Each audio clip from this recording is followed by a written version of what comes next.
न्याय तक पहुंच आसान होना लोकतंत्र की बुनियादी शर्त है। कोल्हापुर में बॉम्बे हाई कोर्ट की सर्किट पीठ की स्थापना इसी दृष्टि से स्वागत योग्य है। लंबे समय बाद दक्षिण पश्चिम महाराष्ट्र के नागरिक और वकीलों की मांग अब जाकर पूरी हुई। इतनी देर नहीं लगनी थी। कोल्हापुर से 68 किलोमीटर दूर से कर्नाटक शुरू हो जाता है। त्वरित न्याय दिलाने के लिए धारवाड़ में 2008 और गुलबर्गा अब कलबुर्गी में 2013 में हाईकोर्ट की पीठ बना दी थी। बॉम्बे कर्नाटक कहे जाने वाले हिस्से को महाराष्ट्र में मिलाने के लिए राजनीतिक आंदोलन हुए। विकास पर ध्यान कम रहा। राज्य पुनर्गठन आयोग ने मध्य प्रदेश में जबलपुर का दावा नकार कर राजधानी भोपाल को दी। हाईकोर्ट स्थापित कर जबलपुर को न्याय प्रदान करने का अधिकार दिया। नागरिकों की भावनाओं और सहूलियत का ध्यान रखकर सरकार को समय रहते ऐसे फैसले करने चाहिए। देर से मिला न्याय वास्तव में न्याय नहीं रहता। कोल्हापुर में खंडपीठ बनने पर आर्थिक व भौगोलिक कठिनाई दूर होगी। राज्य सरकार और न्यायपालिका के लिए यह सीख भी है कि जनता के हित से जुड़े निर्णयों में देरी न्याय के साथ समझौता है। हाईकोर्ट की खंडपीठ की तरह सुप्रीम कोर्ट की खंडपीठ नागपुर या हैदराबाद में लाने पर विचार होना चाहिए। ऐसी मांगों को समय रहते पूरा किया जाए। पद, प्रतिष्ठा और योग्यता मनुष्य को भेदभाव करने के लिए मजबूर कर देती है। जब आप बड़े लोगों की गिनती में आ जाते हैं तो आपको दूसरे छोटे ही लगने लगते हैं। शंकर जी पार्वती जी को बता रहे थे कि मैं काकभुसुंडी के यहाँ कथा सुनने गया। तब मैंने हंस का शरीर धारण कर कुछ समय वहाँ निवास किया और रघुनाथ जी के गुणों को आदर सहित सुनकर फिर कैलाश लौट आया। 3 बातें हैं। पहला, हंस का शरीर यानी श्रेष्ठ, आदर सहित सुनना यानी वक्ता का सम्मान किया और कैलाश लौटे यानी अपने धरातल पर आ गए। शंकर जी की कक्षा बहुत ऊंची है, लेकिन वे बता रहे हैं कि समाज में कथा सुनने यानी कोई अच्छा काम करने जाएं तो अपने बड़े होने का भाव समाप्त करें। समान धरातल पर आकर सब लोगों से व्यवहार करें। पत्रकारों और न्यायाधीशों का मन और आत्मा हमेशा स्वतंत्र रहना चाहिए। उन्हें बिना किसी भय, पक्षपात या पूर्वाग्रह के कार्य करना चाहिए। राष्ट्र का मस्तक तभी ऊंचा होगा जब उसकी संस्थाएं निष्पक्ष और निडर होंगी। प्रेस और न्यायपालिका हमारी लोकतांत्रिक व्यवस्था के 2 प्रहरी हैं। दोनों कार्यपालिका और विधायिका की ज्यादतियों पर अंकुश लगाते हैं।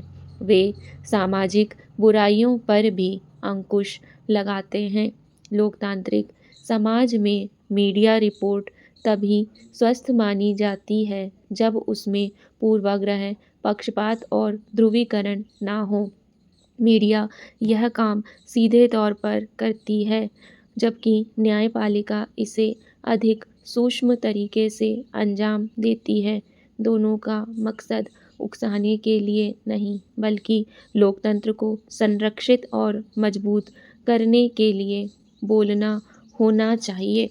दोनों संस्थाओं की वैधता जनता के विश्वास और भरोसे से आती है। जो तर्क, ईमानदारी और निष्पक्षता पर आधारित होते हैं।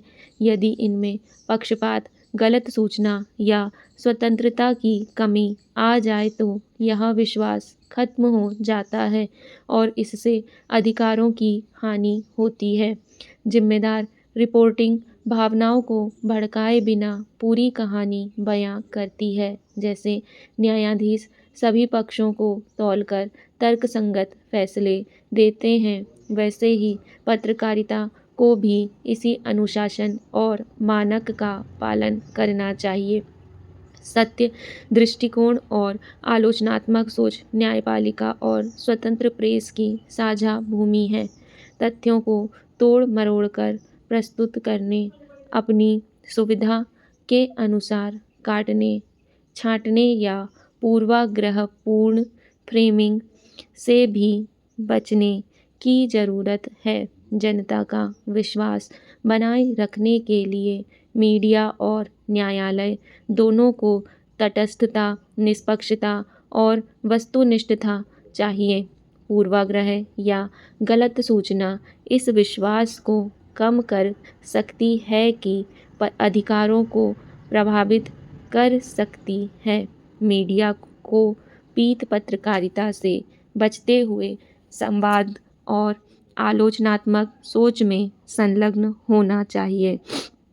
स्वस्थ लोकतंत्र के लिए ऐसे समाचार मीडिया की आवश्यकता होती है जो प्रतिभागियों के बीच विचारों का प्रभावी संचार सुनिश्चित करें।